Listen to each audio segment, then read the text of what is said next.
This space was downloaded via spacesdown.com. Visit to download your spaces today.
Okay, GM everybody.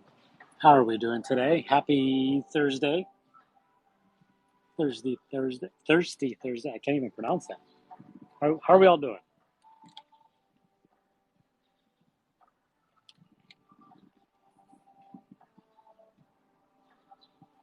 Anybody?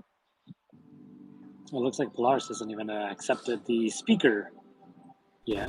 But Donnie, how are you doing, man? Doing pretty well, trying to find the Wi-Fi signal that works down here. Can you hear me at the moment?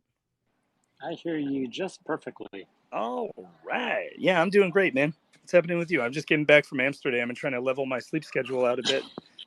Put my headphones on. Give me 1 sec. I got to tie in my headphones. No worries, man.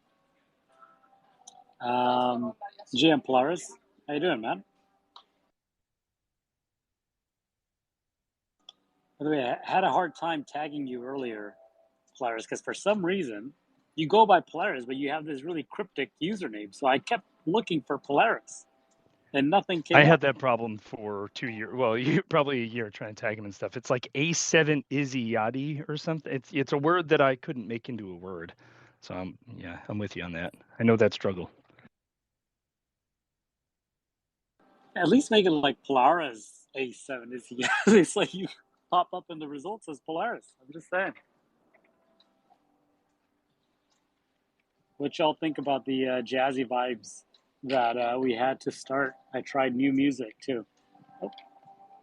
Oh, did you not use the usual automatic turn on music?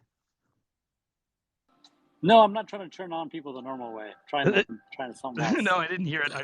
I got in late because I was having a conversation with a coworker that went astray. The usual. Yeah. Tried something different, but Polaris just dropped altogether. I don't even think he wants to be here today. Dude hasn't had good Wi-Fi since I've known him, so this was not a huge surprise, unfortunately. What? That should be his username. Someone's actually building a brand around spotty Wi-Fi. He should just own like no Wi-Fi or crappy Wi-Fi. His handle should be reconnecting. Ooh, I love it. Yeah, seriously. Um, anyways, well, it's good to first of all have you back up here, but I can't. I mean, I why don't we just kick it off by just giving us like I don't know a brief rundown of your experience in Amsterdam, be it conference related or not. I'm really excited to hear about it a little bit. Of course, I'll give you the brief personal and brief professional side of it. The personal side of it, Amsterdam is covered in bikes. 12,000 bikes per year fall into the canals and are fished out. 5 cars per year fall into the canals or fished out. And all the buildings are built such that they lean in towards the street. The difference between the base of a building and the third or fourth floor ceiling of a building is about a foot in towards the street. And they all have these planks at the top of them with hooks so that you can hoist furniture up and push it through the front window. And this started because they have built all of the residences really thin, so there's not stairways that you can bring things up. So they had to like develop a hoist system, and the buildings were built with that in mind. Also, I think this had something to do with the tulip trade, which basically is like the home of degeneracy. Amsterdam is the home of degeneracy because tulips were like the first, hype-driven commodity that was traded globally, or at least, locally in that regard. And this had something to do with like storing them higher than waters could get to them, or something. Something. I was on a boat tour with a bunch of my friends, and we were hearing some of this stuff in and out. So I got a pretty incomplete picture of it, but a really interesting place full of very weird laws within their very not lawish laws, like prostitution being legal, kind of a depressing reality. Like you think one thing about it and you get there and you're like, it's not exactly what I had imagined in my head. Not that that was like what I was going there for. And if it were, I would say it. I don't have anything against the industry, but it was not like fun. It was kind of like Las Vegas in the very center of the city where there were just people stumbling around, a lot of bachelor parties. Outside of that, if you move just a little bit outside of like the main core of the city, it's super beautiful. Literally everyone rides a bike everywhere. There are kids on bikes in like milk baskets. The culture of how to get around there and how normal it is to do that in inclement weather is really cool and really respectable. Outside of the personal things I thought about Amsterdam, which was just that I kind of like vibed with the way everything worked there. I like the people. I like the general attitude that they have. The Bitcoin conference was enlightening because I was drawn into Bitcoin maxidom through ordinals, which is a protocol that is more or less like it allows you to imprint data easily onto Bitcoin. And there are things that have done this before, and you were capable of doing it before, but this is the thing that like it basically made it accessible to do that. And that's what thought made Bitcoin fun for me again, and what brought a lot of developers to the ecosystem. So I was excited to see what the maxis, like what the super toxic ones and the super like normal, thoughtful people maxis thought about ordinals, and if they thought about ordinals. And it turns out a lot of the loud voices against it don't really have any reason to do it. They're just like being Amishy, and this is their words, not mine.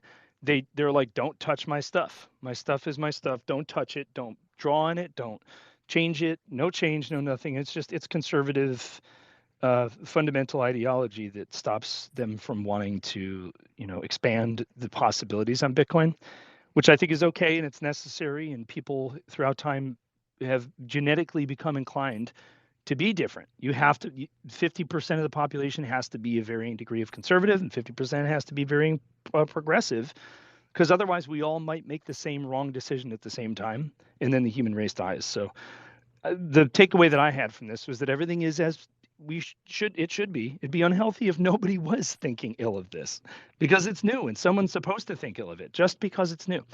Outside of that, there were a few seminars that were strictly driven around ordinals.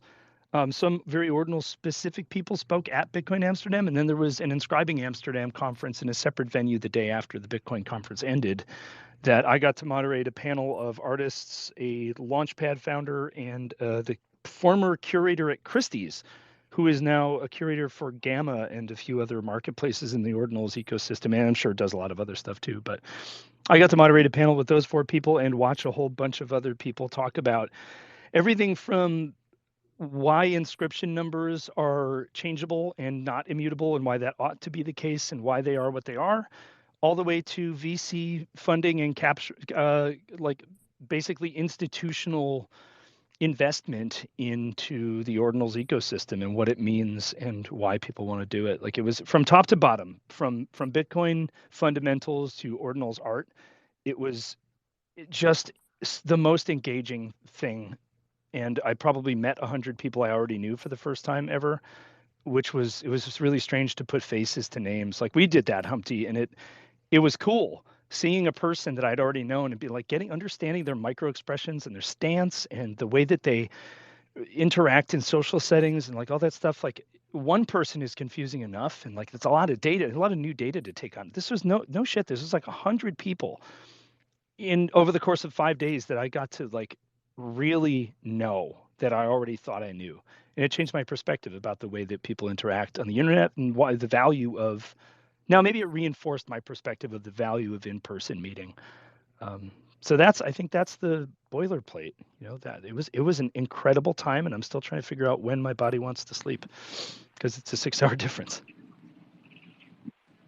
Yeah, I mean, I think your body wants to sleep probably earlier, right? Kind of all the time, but yeah, I was getting up at the Eastern equivalent of 1 a.m. for a week, because if you get up at 7 a.m. to go to a conference in Amsterdam, that's 1 a.m. this time. So it was like, it's kind of jarring, but it's coming back. Yeah, it's basically flipped it on its head. Yeah, totally. Because working in the bar industry as you do, that's about the time that you're either getting out, going to bed, or probably still working. I'm lucky that I'm 1 a.m., not still bartending, right? Because I used to go to bed at 3 a.m, and yeah, that would be like it would be exactly the opposite, basically. But since I've been doing manager, like beverage director work for the most part, I go to bed at midnight now. So like, it was really not as jarring as it could be, but still pretty, still confusing. Yeah, I mean, that was my life for about 8 years, and I loved every moment of it. I think I've mentioned it here, and just generally, I'm going to retire and own a bar, because I just love the in-person connection that those types of establishments bring. You get to see your regulars and develop relationships with them, and alcohol is a social lubricant, done responsibly. And so everybody just has a good time. And I love mixology. So yeah, I've always thought that when it comes time for me just to put up my feet and retire, maybe somewhere in Central America or some beach town, just open a bar and just hang out with the locals and make drinks, But, not to get too far down that rabbit hole, you said something you said a lot of things that I wanted to respond to. And one of those things was maximalism, and just a group of people who have maybe been using the Bitcoin protocol for some time, longer than maybe those who have come in and developed on it recently, with ordinals and inscriptions and so on. There is, this idea of maximalism. I think it's actually quite funny, because I think to some degree, both camps are maximalists, right? There's the camp that wishes to have everybody get off their lawn, saying, I've grown this grass and it looks great the way it is, and get off of it. Don't mess with it. And they have maximalist views, but also there are the people that are coming in and saying, look, we believe in, development of a blockchain. We believe that development is going to change it fundamentally, or, maybe not fundamentally, but, developmentally, strategically. And they have their own maximalist views, right? But all in all, it's just an interesting kind of thought experiment as far as dealing with those two camps goes, and being able to negotiate some friendly middle, I guess, or agreement, so to promote the growth and success of the ecosystem overall, because I think that's what we all want. The overlap is much greater than the separate parts. It's maybe a point that I left out a little bit. The people who think that Bitcoin should not have anything on it except just Bitcoin, and people should only hold it and no one should ever spend it, like, that's a very small subset of people. They just happen to speak the loudest because they're actually angry that anything else could potentially be happening. So like, everybody else is just kind of in the middle, and that's where the majority of people live. Probably like 80% of the people at the conference want both to occur, or at least don't care if both occur, Yeah. It's hard to to kind of debate. Again, I don't want to just make this about Bitcoin because it really isn't. I want to talk about the Techno Optimist manifesto that was published early on the week by Mark Andreessen, There's a founder of parallel the here Basic 60. Yeah. And so for sure. I want to also relate that story to techno optimism. But before I let it go, I think I can understand the point of view of both camps. I came into this ecosystem by way of the Bitcoin ecosystem by buying into that. Back in 2016, and I could see that I would want the value to keep going up because I bought in early, right? So um, don't do anything where it's going to reduce the value of something because it becomes a commodity. It just becomes a gas token. At that point, the value it doesn't retain the value that it does today. Whereas others are saying, no, this is the grandfather chain. All the cool stuff started here, and it only makes sense that we build on it to maintain that kind of value proposition of what it stands for. Also, But if we're to say that, extending I that. mean, Bitcoin, even if Bitcoin did become, and I'm not trying to make this just a Bitcoin thing, but I guess here we are talking about it. If Bitcoin did become just a gas token for ordinals somehow, that still would add value to it because you'd need to buy the gas token to do the stuff. Also, ordinals not being NFTs are written on Bitcoin, and it takes a minimum of, I think, 246 sats per JPEG, per ordinal. So, like, it takes up the money. It locks the money away. If anything, it makes Bitcoin more scarce. There like any argument that people have against ordinals typically is founded in a lack of education on the topic or just an extreme stodginess, which is totally fine. Like everyone's allowed to do both of those things. I think it's just a fundamental misunderstanding that the chain is getting heavier because there's a 4 megabyte block limit, but there always has been. People just weren't using it. So why was there a 4 megabyte block limit to begin with if it was never intended to be used? Because it still exists. It's not like the block limit is doubling or changing at all. It's still the same thing. It just is like, again, things change sometimes and people get bummed out about it, and they're allowed to, because I firmly believe that a subset of the population has to be averse to change no matter what that change is in order for the human race to be healthy and diverse. Yeah, and I think that just kind of goes to support some of the arguments that were made in the manifesto. And no one has had a chance yet to read what it is that we're talking about, or we'll be talking about here shortly. I would highly encourage you to go to the Ontology account, which is the account from which I'm speaking, and click on, I believe it's the second or third post that basically was posted by me, Humpty, or the Data Dude. Sorry, walking by a parking lot.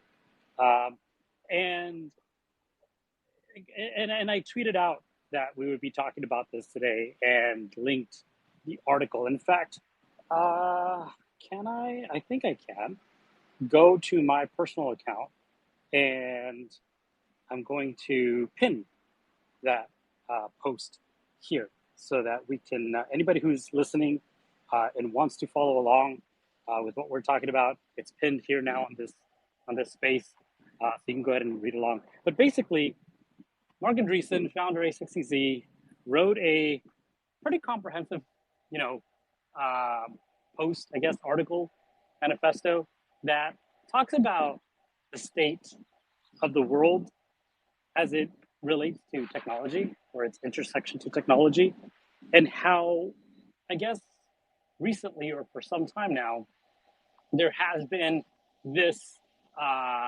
dystopia being drawn, or the narrative about technology has become pretty dystopic. Where, sorry, I'm bringing Polaris up again, second time now. But basically, we're being fed these lies that technology is evolving at a rate in which it's actually doing more bad than good. That's very high level. and you can read into it however you'd like, but I think that that's the main point that it's making. And that the truth of the matter is that technology is improving to make to basically make for the benefit of humanity, right? And this includes everything from blockchain to crypto to artificial intelligence too. Um, and that instead of discouraging the development of this technology, right, and the application of it in our daily lives, that we should be accelerating it even more. And so I don't know how many of you have heard this, and probably everyone here, I think, there are narratives about a dystopia where crypto becomes, a default monetary tool. And also, I think more recently with AI, we've heard how it can potentially hurt humanity because, I mean, one thing that I've heard recently is it'll take our jobs, right? It'll make decisions more akin to that of Terminator instead of decisions that are beneficial to us. So I'll leave it there, and I'd love to hear both Donnie and Polara's point of view. Bring you back up, Donnie. I didn't realize you fell off too. To just kind of talk about that first, just the overall positioning about technology as a being beneficial to humanity versus the technology being detrimental to humanity, specifically from the lens of these three, just to try to relate it to what we do in these spaces, which is blockchain, crypto, and artificial intelligence. I don't know who wants to go first. I can take it briefly. My starting thoughts on this. I didn't get to read the entire thing. It's kind of long, which is a good thing because I think it's dense. But I read as much as I could before this, and I agree with the sentiment because everything so far in history has been us finding new technological methods of solving problems, or at least like technologies that could potentially allow us to solve problems. And it has always reduced the need for some human presence in a way, but it rarely makes it so, like, it's not like we don't still want orchestras full of specialized, like violins and pianos, because we still value that stuff. We don't need 10 accountants to keep track of something that Excel or eventually blockchain can keep track of. It removes us from the mundane, which is a problem that we haven't faced yet on a super large scale, other than like, the assembly line, I guess, changed a lot of things, and the industrial revolutions that have occurred have changed a lot of the ways that people interact with the world. But I would say it's only raised our quality of living, which is what this article is pointing out, that like we say it's taking our jobs, but we have sewers and immediate delivery. We can get on an airplane and be on the other side of the world in 12 hours. Like all these things that have happened have made us so comfortable that I would argue we now don't appreciate much because everything's kind of handed to us. And then when something is about to change or get better, we just think it's going to get worse somehow. When again, I'm going to lean back into this whole, like, if you have an adverse opinion on this, it's probably because you haven't really done any research. And I think that that's my favorite thing to think these days, not because I think that I'm right and I've thought about something. In fact, I think quite the opposite. Every year that I live, I realize that was dumb last year, and this year is going to be one of those last years that I know that I was dumb because I'm smarter next year, right? I'm not exempt from this concept, but in the age of information and data transfer at the speed that it does at the moment, it's really easy to hear a lot of very uneducated, very primally fear-driven responses to things. And this, lack of excitement about progress is just something that, like, some of the population is going to have. This is a perfect follow-up conversation from our Bitcoin Maxi talk that just happened, or rather, that was a good intro to this conversation, because progress is progress. It is what has led us to the quality of life that we have right now. And to think that the next time this happens will be different than all the previous, and that it'll be bad for us somehow, just seems foolish and, fearful. Really, it seems fearful. Yeah. So before Polaris, before you go, I just wanted to highlight, I guess, two things. One, first, I sent you and Polaris the article and shared what this talk was going to be about maybe an hour before we went on. So to be fair, I didn't expect anybody, either of you, to write about, or excuse me, read.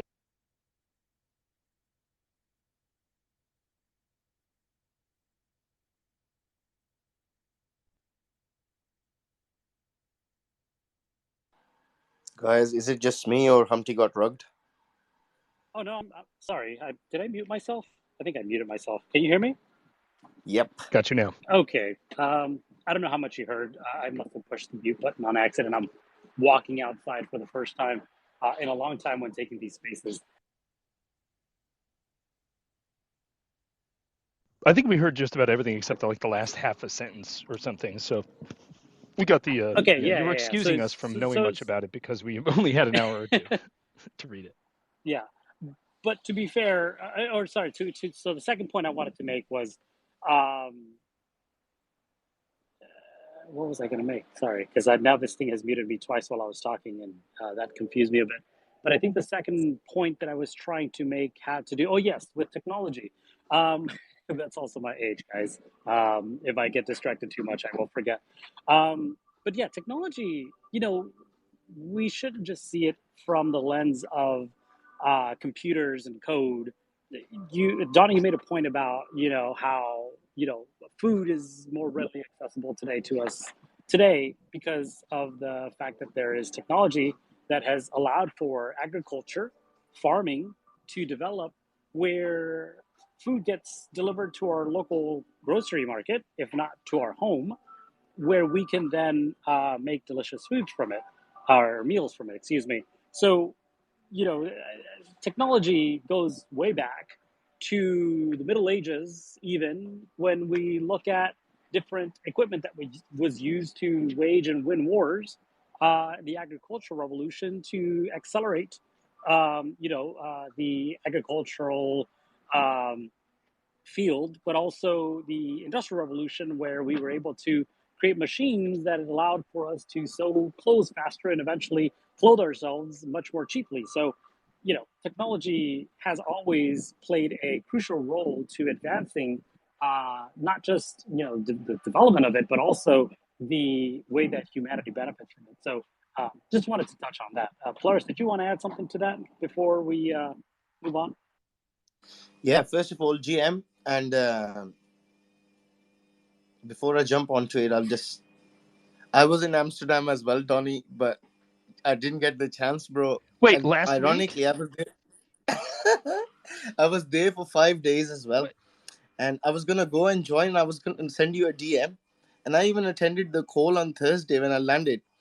And Wait, yeah, bro, it was just, you landed in Amsterdam and we were in the same city for the first time ever, and you didn't send me a DM? This is insane. What were you doing there? bro. I was supposed to link you up, but it just went mental. As you know, the city is crazy. And I'm like, I'm gonna send a message to him the next day, and it just didn't happen. Then I ended up missing my flight. Then I had to go to Copenhagen, and then from Copenhagen, I've just arrived like a couple of days back, and I've just been recovering, bro. So yeah, it was one of them ones. Didn't get the chance, so Were you there for like apologies a for that. bachelor party or something? I think I was there for about 3 or 4 bachelor's party by the looks of it. But yeah, Edward Snowden was supposed to be speaking at the BTC conference. Did you get to hear Well, yeah, him? he did, but it was on a screen remotely. So like I walked in and walked out. I Right, always feel like those are because kind I of was like wondering. not high value items. They had Vitalik speaking at permissionless too, but it was just like it was just on a screen. So again, I just kind of Right. walked in, walked out. Yeah, I was wondering, like, because I'm sure my man's not allowed to like leave his premises. Back to the question, Humpty. It's a very interesting question. I think it's the basis of what we've been talking about. Our community calls have been based around this, or surely from my perspective, I believe that like this is something. Uh, this is an important aspect which needs to be discussed. I believe.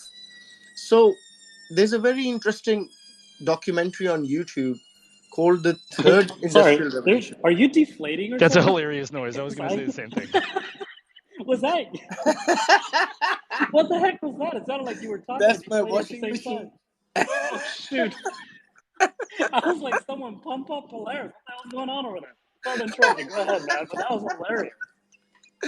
Guys, I'm not feeling well. You're killing me. Sorry, I didn't mean to interrupt you. Go ahead, though, please. If you do feel well. Right, let me just move away from the washing machine That's first. what your washing machine Right. does?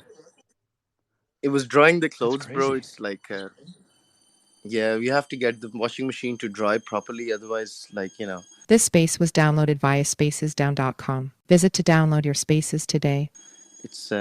it's a bit of a mission because in England the humidity aspect is huge. So if the washing machine doesn't like completely dry, then it causes humidity wherever you're going to be drying it. So it makes a huge noise because it's revving at God knows how many revolutions per minute or something. Anyways, uh, um, there's a very interesting documentary on YouTube called "The Third Industrial Revolution," and I believe the name of the person it's conducted by Vice, and it's Jeremy Rifkin. Yeah, that's it. Jeremy Rifkin. He's the one, and he was an advisor to the United Nations and the European Council, and he's a very interesting and intelligent human being.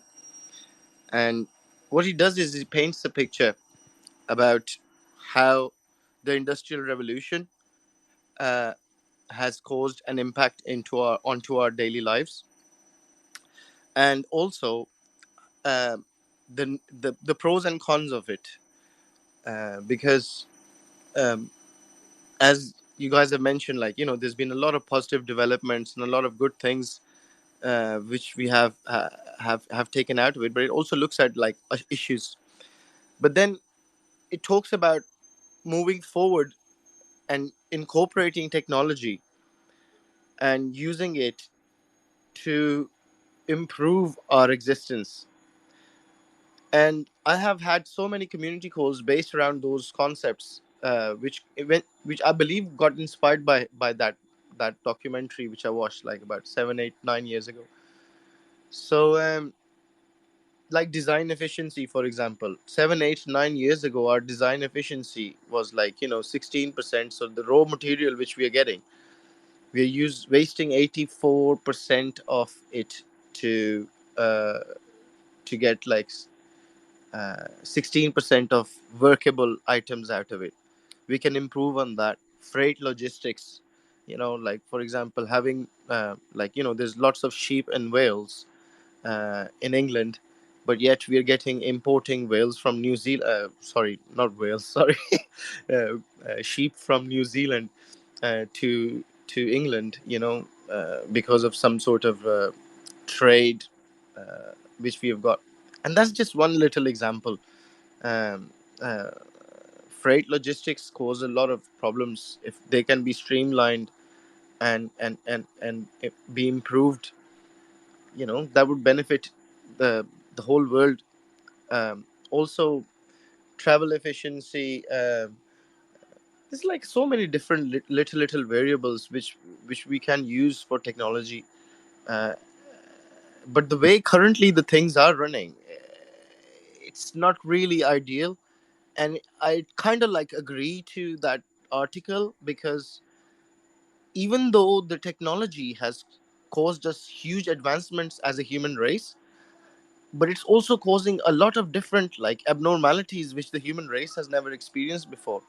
And my dissertation at the business school was based around that, ironically. But my dissertation was that, like, if you want to like increase the productivity of a country, you need to make sure that the individuals of that country are healthy and they are fully functional.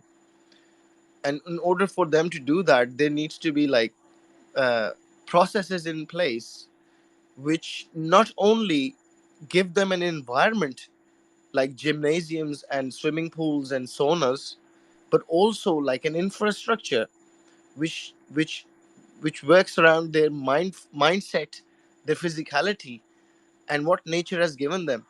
and then all of these concepts. And the reason why I'm mentioning this is that I believe, as a martial arts practitioner and someone who deals with professionals all the time, in a as a teacher, I feel that that connection, or that that approach which we have had for, according to that article, it says that we've been here for 300,000. I thought it was 125,000, but whatever, you know.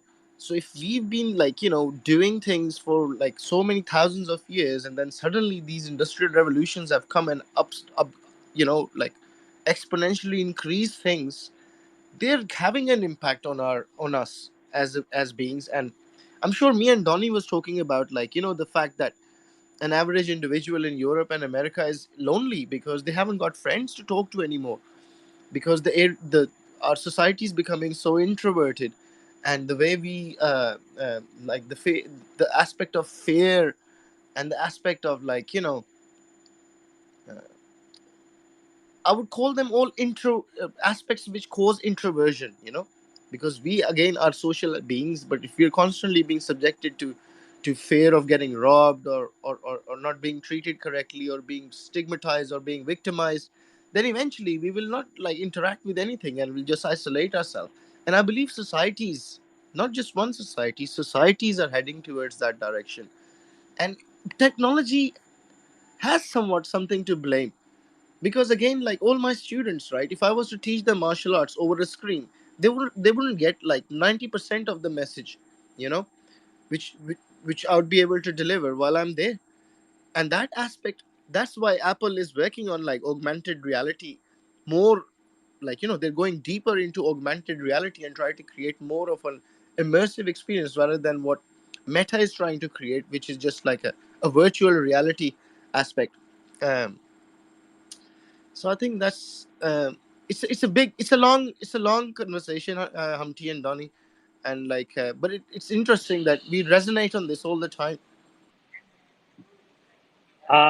That's good. I see Donnie has his his hand raised, but I do want to ask, and I don't think that we necessarily need to agree or disagree fully on something, but just it sounds like maybe you have some arguments against, or did I misunderstand that, Polaris?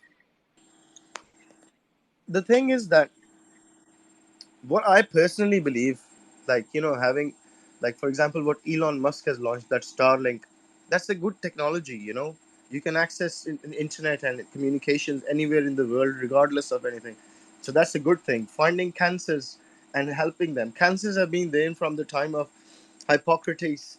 You know, so if we manage to figure cancers out and kill them, and elongate our lives, of course we're all up for it. Um, you know if we are talking about technology which is helping us connect with each other as human beings, or technology which helps us filter the correct knowledge so we can enhance and connect with each other in a better way, of course I'm all up for it. And I think but if you're going to be using technology to mimic, let's say, a banana, or mimic an orange, because we've got technology, we know exactly. And then suddenly, the sun aspect, or it empowering the orange, or all that time, or the seasons, watermelon supposed to be consumed in summer, but now you can have it in winter. All of these things, they are also having a problem, because there's, as I mentioned, there's been thousands of years of us developing as insights and intelligence in our DNA to respond to these stimuli, and then suddenly those stimuli are gone. So as a result, it's causing us problems socially, mentally, physically. It's not a bad thing. Technology is not a bad thing, but again, approaching it with a very critical approach, making sure that the Wi-Fi signals are uh, how does a Wi-Fi signal impact your being? How does any signal impact your being? These are important aspects for us to You know. can't talk about Wi-Fi signals, Polaris.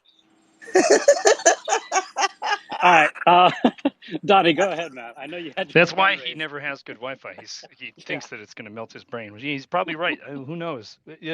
Alongside all this technological development, my grandmother used to play with mercury with her bare hands, and every paint was made out of lead. So like we're going to make some missteps and we're going to screw some things up in the explorative journey that we're on. But I think in a very minor counter to what Polaris said, I think that while the metaverse, whatever iteration we're talking about, is I think we should look at it as an addition to the way that we interact, a way to keep us out of the dark when we would have otherwise been in the dark. It's helpful for that, even in its base stages where it's like it's not an in-person interaction. But I, as an American currently, if we were just to dial back technology 300 years, I wouldn't barely know that Germany exists. And if I did, I would just be making things up about it. I would never have met a German. I wouldn't have heard a German accent probably, and if I had, it would just be like directly off a boat and there'd be zero cultural context for anything, even if it's incomplete, which it is in the way that we receive it right now. I think it's still important that we're getting something other than totally nothing. It makes us more integrated as a species and able to speak more as one voice rather than like in these echo chambers that we were kind of stuck in before all this happened. Humpty, yeah. What up? Yeah, I think you just kind of said something there that is worth repeating too. I mean, not that what we're talking about here isn't all worth repeating, but I think almost word for word said something that was written in the article, and that is that this technology is, adaptive. It is meant to be a tool to improve the human experience. So, to the degree that a fork allows us to eat better, a jackhammer allows us to break the ground beneath us much more efficiently, energy efficient, or AI allows us to think or get to make decisions much more quickly and effectively. I think that is the point that you made there, and I think it's worth repeating because I think it's an additive process. It isn't a supplementary process to the human experience. But just that's my personal opinion. I don't know if anyone else would argue that, though I think that there's plenty of proof of it being, kind of complementary, additive to the human element. Um, Two things that I think we should touch on, unless we want to keep talking about, some of the things that we've been discussing so far. One of them, I think Polaris alluded to earlier, which I think introduces or segues nicely this argument about the market being a perfect, system for, I guess, arriving at what will be the new norm, the new accepted way of being, of working, of a product being useful, from which we will iterate in the future. I think I'd love to hear your thoughts on, the markets being kind of that perfect arbiter. And then the other one has to do with evolution. And I think we, again, alluded to it briefly, but I think it's also talked about a little bit more deeply in the manifesto, where, it talks about it being part of the evolutionary process too, technology being the it. Um, and also talking about how there may be old systems that need to die in order for new systems to thrive and be the new way of operating, which for me personally, that whole idea of like evolution and death are two topics that I am fascinated by, because there's this conversation about like people, augmenting or there's new medicines or technology that will allow us to live a much longer time, or maybe even forever. Who knows? But my question is, or my thoughts on that is, well, maybe the physical body will be able to retain some of that, kind of youth characteristics to be able to live much longer, if not forever. But what will happen to ideas? Will ideas not die? Will old ideas persist that much longer? And is that good for the human experience? So maybe talk about markets first as the perfect arbiter for determining the value of something, and then and then we'll talk about evolution and death after that. Who wants to take the market? Oh, Polaris, hands up. What's up, man? Well, considering that me and Donnie both come back from Amsterdam, and as Donnie mentioned, like, Amsterdam is like the start of where degeneracy really started from. If you look at the way the tulip mania happened, it gives us an idea of human sentiment, emotion, how sentiment evolves, and when uh, when we realized that, you know, those tulips are not worth the uh, the price worth they we thought they were, you know, then suddenly the value crashes as well. The dynamics of tulip mania is a perfect example for us to like see how things can like, you know, go uh, up and down, and how human sentiment is like correlated towards it. But if we go away from that market sentiment, and if you just look in towards the value of things, then you notice that, like, you know, if you keep adding value onto things, then the market responds in a way. uh, Eventually it just like, see, the way I call it is like the snowball effect. So you have that snowball, not the snowball, that snow dome thing which has got little snowflakes in there, and you shake it, and that turmoil, it creates a turmoil within that snow globe. But then when you let it rest, it settles, all the flakes settle down in their own places where they need to be. I believe like the market's dynamic, you know, is like different variables which are at play. And once all of those variables are at play, they settle where they need to be settled. So like in terms of value, in terms of uh, actually value, like, you know, how do we end up like creating that aspect of value? And that value is created by, like, you know, how many people are deeming that value to be valuable, how many people would use that. Is that going to make their lives better? What is the long term aspect of it? Is it long, has it got any sort of longevity? So that's the markets. And bringing us to the next question which you mentioned, you know, 100 years ago when Ford introduced the cars, or it's probably longer than 100 years now, uh, you know, people, the town centers were like designed for horse and carriage, you know. And everyone was like, yo, how, this is not going to work, you know, these cars are not going to be able to, like, you know. And they were very skeptical until horse and carriages eventually got wiped out. So we need to have a very open mind towards technology, and we need to have an aspect, but we need to have a critical open mind, I think, rather than just an open mind, where we don't let, like, you know, different uh, aspects of of the technology uh, lead us astray. And you know, like, make sure that, like, the value aspect when we're looking at technology, not the hype. um, and what else was I going to say is that, like, you know, having that attitude towards, like, having being adaptive towards technology is a good thing, because what it does is it helps us excel. But we need to make sure that the dilemma over here is that we need to make sure that we're excelling in the right direction, you know.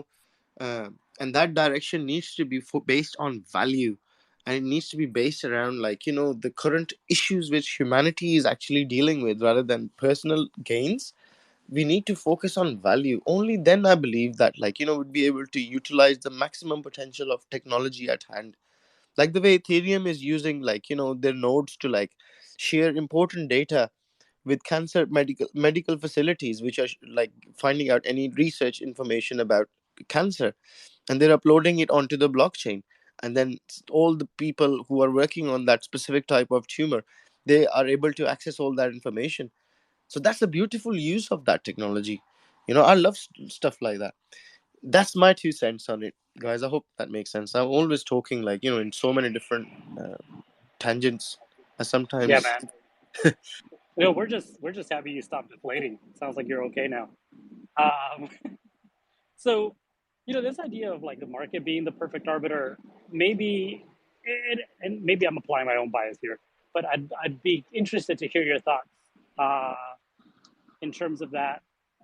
What are your what do you guys think about markets defining value, who they them with they themselves having some bias, right? Because if we were to take the word markets and change it to the word investors, right? Because this manifesto was written by, a prolific investor, uh, and it was posted on one of the most prolific venture capital firm websites.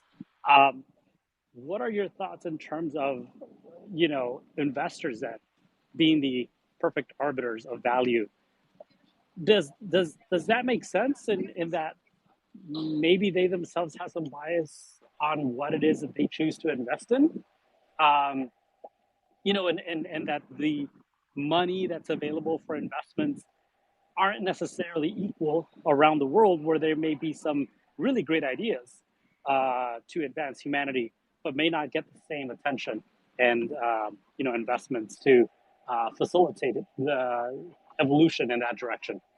Maybe I'll leave it like that and see who wants to take that.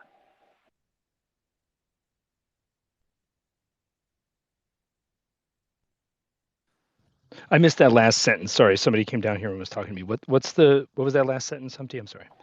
So basically asking if investors who they themselves are biased, if they would be considered the perfect arbiters of value, considering that they may not necessarily be investing in the same companies around the world where there may be some good ideas, but they don't have the same access to investment and money and allow for the evolution of humanity in that direction versus something that may, I guess I'll say it this way, is westernized only. It seems to me that this is one of those like moral questions kind of, because if some people have less money than others, then the market has decided that those people don't get a voice for some reason. So the market is this like looming figure that gives people things and takes things from people, because it does the same thing for businesses, where like some businesses have less capital to work with because market participants have decided that they don't get more capital.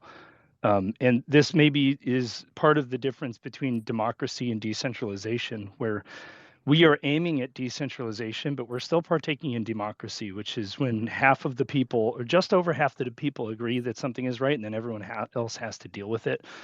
I don't know what the solution is for that, but it seems as good of a system as we can figure out at the moment. And if you consider, like we were talking a few months ago about how the global economy is a DAO, or like DAOs are just sort of like doing what the global economy has already been doing for so long, this is the status quo. That people are rewarded for doing a certain thing, and the market dictates how rewarded they get. And then those people are able to take whatever they've been rewarded and put it wherever they decide the reward goes. So whether it's right or wrong or good or bad, I don't even know if anyone's qualified to say that. It just simply is at the moment. And I think in order for change to occur, or rather in order for progress to occur, change does have to occur too.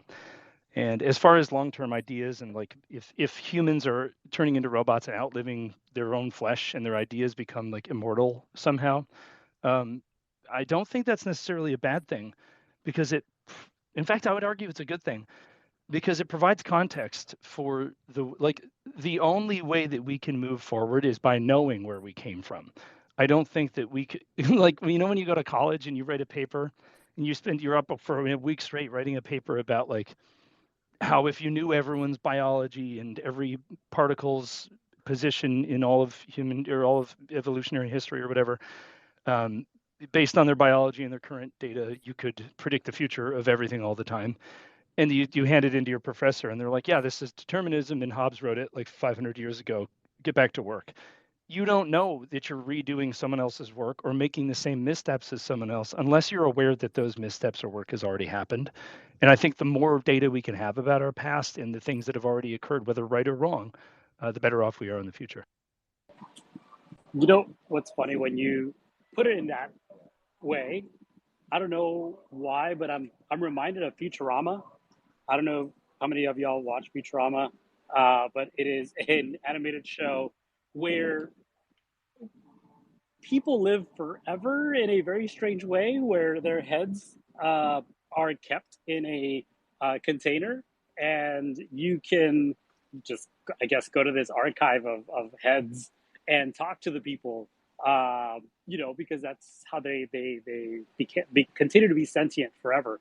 Uh, I'm reminded of that maybe in a less cartoony fashion, where people will be able to persist forever, where we can, I guess, engage and question and learn from them and their stories and their history, um, where well, with the assistance of technology. But again, that's facilitated by technology. So maybe optimistic in that way, and maybe not deterministic of a future based on those ideas, because we can still debate them, we can still vote on them with our dollars, if you will, and agree to a different future. Flourish, you have your hand up. What's up? Yeah, I'm a huge fan as well. And actually, someone's actually done that, Humpty, about 5-6 years ago. I was this person before GPT-4 was out. People have been working with, you know, was it AI.org? Yeah, AI.org. And there was this person who had like an API connected to this. And what he did was what's the word? He trained his AI to the point that the AI became that person, that scientist. And the whole thing was that, like, that once that person is dead, then the amount of knowledge and the experiences and everything which that person was all about, he's trained his artificial being to that extent that it's practically the same response. And that was the nearest thing which I seen. And moving forward, it's obviously not like using the neural, the head decapitated and using that as they use it in Futurama, but but you know it's that concept, isn't it? It's like the head is a symbol. The head is a symbol of your neural interactions. And if those neural interactions can be converted into vocal cords, and those vocal cords can be translated onto an AI, it's the same thing, really. It's just a different way of looking at it. So I just thought I'd add that while you mentioned Futurama. Great program. Yeah, and I just realized we're 2 minutes up, close to being up here, and wow, this has been a really good conversation. I really enjoy when all three of us are here together. I think that the conversations just have a level of diversity because we each have different perspectives. Um, just as a shameless show here, or plug, if you will, the latest podcast that Donnie recorded with Don't Say NFT is out now on all major platforms. So, and it's about community. And Donnie starts with this conversation about dyads and triads. And I just listened to it today in the car as I was driving around. And this just reminds me a little bit about that, where, when it's just like me and Polaris or me and Donnie, it's a dyad, right? But in this case, actually, I think a triad works really well because of the different perspectives that we're able to bring to the conversation. Um, so, with that said, any last words, anything we missed, Donnie, that you read or you want to say before we close out? No, nothing. Just that I'm excited to hear that episode again too, because I recorded it so long ago that and sent the edit over to John a while back, and I'm excited to hear it after doing the rest of the 6 that came after it, because the perspective will be different. And I forgot about that dyads and triads part, and I'm trying to think to myself why I think this works better than a typical triad, because the dyads and other types of relationships, or sizes of relationship rather, size of group, that the author that I was mostly reading with regard to the research on that was referring to, like, very long-term constant relationships, where, like, if the three of us ran a business together constantly all day and it was just the three of us, eventually two of us would be better friends and one of us would be like, well, I guess I'll go find someone else to hang out with, which is cool because we get to do these like pop-ins. It's like meeting friends for lunch or something, where we really don't have to rely on traditional structures in any regard. We just get more input this way. And I like this better too. This hour flew by. It feels like it was like 4 minutes, to be honest. So thanks for including me. Appreciate it. Yep. Polaris, how about you? Any last words? Yeah, man. It was a fantastic call. Take care, everyone. Look after your health. Drink lots of water. and looking forward to joining you guys next week again. Hopefully, I would have recovered from my journeys. And such a shame I missed Donny. But I might be coming to the States once I've recovered. So I think Humpty and Donny, we might just link up in your home grounds. It's a very big Yeah. country, but I hope that we're nearby. Yeah, let us know where you plan on going, and we'll definitely meet up. I think that'll be a fun experience, just to hang out socially. Thanks everybody for tuning in. If you're interested in these types of conversations, join us again next week. We're here on Thursdays, same time. And for those of you who want to continue the conversation, check us out on our Discord. You can go to the Ontology website and find and click on that, and we can continue the conversation. I actually want to create a new initiative where we pull from these spaces where they're more of a megaphone and pull them into the Discord where we can have much more intimate interactions about these conversations. So without further ado, thank you so much. Have a fantastic time, and we'll see you again next week. Bye, everyone.